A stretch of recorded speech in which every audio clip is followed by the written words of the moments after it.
தட்சனின் கோபத்தை கட்டுப்படுத்த முயற்சி செய்யும் தேவர்கள். தன் மகளை கவர்ந்து என் குலத்திற்கே இழிவை ஏற்படுத்தவே சிவபெருமான் இங்கு உதயமாகி உள்ளான் என்பதை அறிந்த தட்சன் பித்தனாகிய சிவபெருமானிற்கு சாபம் அளிக்கும் தருவாயில் அங்கு தேவர்கள் உதயமாகி தட்சனின் கோபத்தை கட்டுப்படுத்த முயன்றனர். மூவுலக தேவர்களை கட்டுப்படுத்தும் வன்மை கொண்ட தட்ச பிரஜாபதி அவர்களின் அறிவுரைகளை ஏற்க மறுத்தார். பின் தன் தந்தையான பிரம்ம தேவர் அங்கு உதயமானார். ஆனால் தன் தந்தையை மதிக்காமல் சிவனை அவமானப்படுத்தும் விதமாக தட்ச பிரஜாபதி பேசி வந்தார்.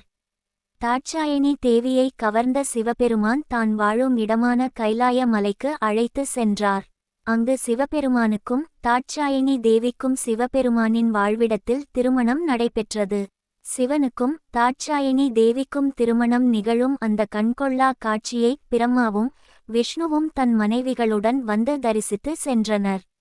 இவ்வேளையில் யாருடைய அறிவுரைகளாலும் சாந்தி அடையாத தட்சன் திருமாலை வணங்கி தன் மனக்குறையை கூறி வேண்டிக் கொண்டு இருந்தார். அங்கு திருமால் உதயமாகி தட்ச பிரஜாபதிக்கு காட்சி அளித்தார். திருமாலை கண்ட தட்சன் எழுந்து பணிந்து நின்றார். பின் திருமால் உன் மனக்கவலையை யான் அறிவேன் என்று கூறினார். அதற்கு தட்ச பிரஜாபதி அனைத்தையும் உணர்ந்த பரம்பொருளே, அந்த பித்தனான சிவபெருமான் என் மகளை கவர்ந்தபோது நீங்கள் அங்கு தோன்றி உங்களில் பக்தனுக்கு ஏற்படும் துன்பத்தை தடுத்து இருக்கலாம் என்று கூறி திருமாலிடம் முறையிட்டார். காக்கும் கடவுளான திருமால் தாட்சாயினியின் பிறப்பை பற்றி நீர் அறிவீர் என அறிவோம் என்று தட்ச பிரஜாபதியிடம் கூறினார்.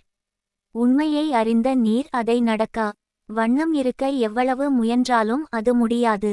பரம்பொருளான என்னாலும் உண்மைக்கு மாறாக எதுவும் செய்ய இயலாது.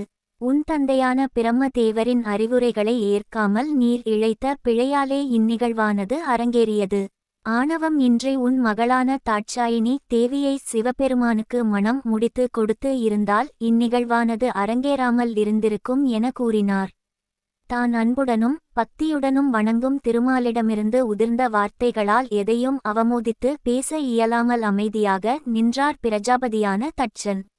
இன்னும் தொடரலாம். அடுத்து வருவது அசுர வீரர்களை அழிக்கும் தாரகாசுரன். இந்த வீடியோ பிடிச்சிருந்தால் லைக் பண்ணுங்க, ஷேர் பண்ணுங்க, கமெண்ட் பண்ணுங்க.